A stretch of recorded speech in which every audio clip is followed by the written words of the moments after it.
626 amoureux et un seul rendez-vous. Le trèfle lozérien AMV, les Mandois sont de la partie, en famille parfois. Moi, ça fait 30 ans que je fais le trèfle. Et du coup, mes fils maintenant ont l'âge de faire de la moto et on fait toutes les classiques sur la France. Voilà, l'aîné et le plus petit. C'est toujours un plaisir de courir en famille, donc voilà, c'est encore plus plaisant. En plus à la maison, donc, le top. J'espère qu'on va se régaler. De toute façon, il y a tout qui est réuni pour, et on est là pour ça de toute façon. 600 km, 3 jours de spécial, pilotes amateurs, pilotes confirmés, le plaisir avant tout. Trop heureux. On est là entre copains, avec la famille, on va passer 3 jours merveilleux. C'est mon 21e trèfle. Le sentiment, c'est toujours aussi heureux de revenir, de découvrir ces chemins incroyables et puis surtout de remercier les bénévoles qui font un travail exceptionnel. Et surtout, la Lozère, on kiffe et on aime. C'est mon premier trèfle, ça fait un peu plus de 20 ans que je suis en Lozère, j'ai jamais réussi à le faire. Le but, il n'est pas d'attaquer, on finira jamais premier, il y a des pros, ils sont là pour ça. Nous, on est là pour prendre du plaisir et c'est tout, voilà. Les pros comme les autres s'affrontent dans les gorges du Tarn. 234 km, 5 spéciales encastrées dans la roche.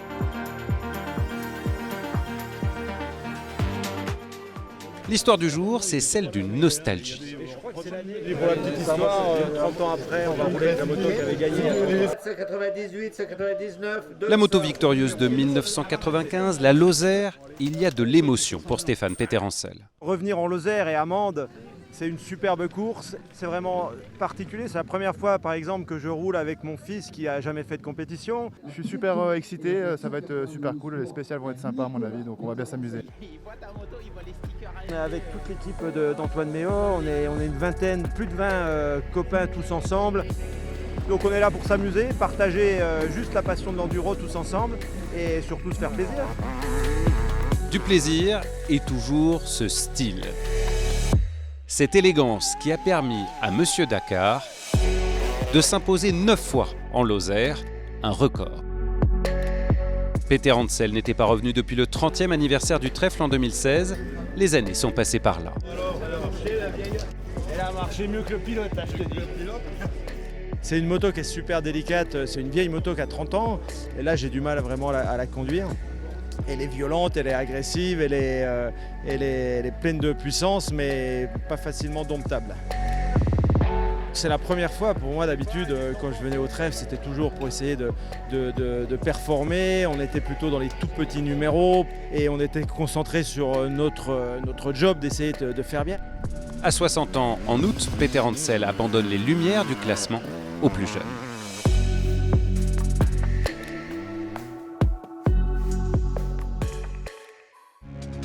Avant la Vabre, repérage pour Romain Boucardet. Il ne le sait pas encore, mais il va intégrer le top 10 à la faveur d'une pénalité. Thibaut Giraudon est déclassé, règle des 20 mètres enfreinte au départ de Mende. Ensuite, on retrouve l'infatigable Julien Gauthier. Malgré des spéciales déjà tracées, l'Auvergnat a pris du plaisir et reste en embuscade, 9e au général.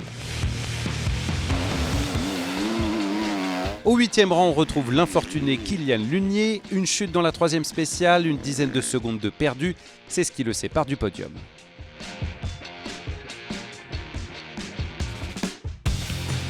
À la 7e place, le champion de France, Enduro 1, Hugo Blanjou. Frustré, le pilote Honda n'a pas très bien roulé. Il espère faire mieux samedi dans l'Aubrac.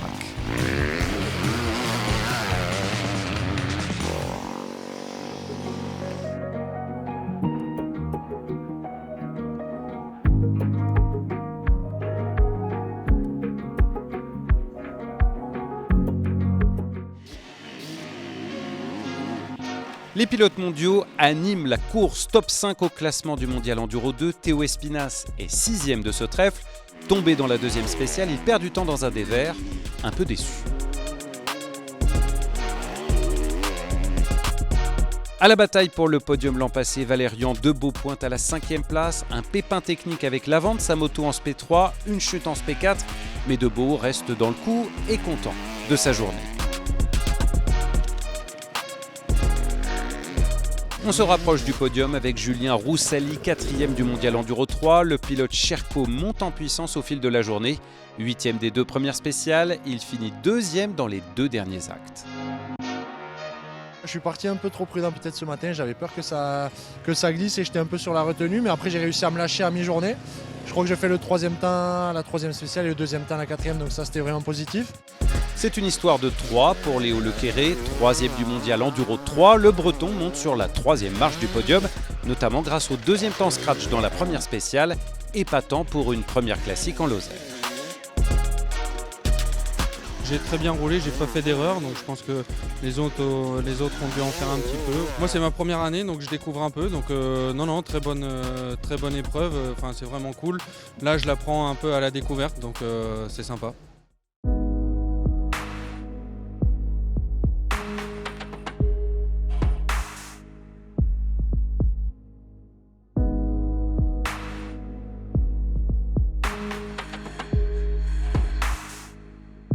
Le regard noir, Jérémy Taroux tout près de manquer le départ ce vendredi. Malade toute la nuit, le spécialiste des classiques réalise le 10e temps scratch lors de la spéciale inaugurale. Avant de figurer sur le podium des 3 dernières, il est le premier surpris d'être 2e au général. J'ai été quand même en dedans toute la journée. Moi, j'aurais pas été au niveau de Garcia, mais j'ai quasiment fait nuit blanche, donc c'est pas pour trouver des excuses, mais déjà c'est un miracle de pouvoir faire ce que j'ai fait aujourd'hui. Et oui, parce que sans surprise et sans problème, Josep Garcia remporte les 5 spéciales des Gorges du Tarn. Incisif, tranchant, le triple vainqueur du trèfle compte déjà 27 secondes d'avance sur Taroux au classement. Levé de rideau parfait pour le champion du monde GP.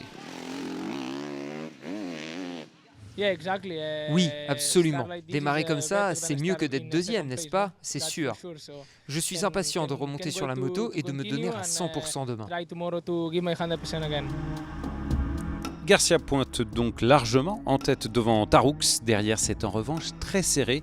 De la 2e à la 7e place, 6 pilotes se tiennent en moins de 10 secondes.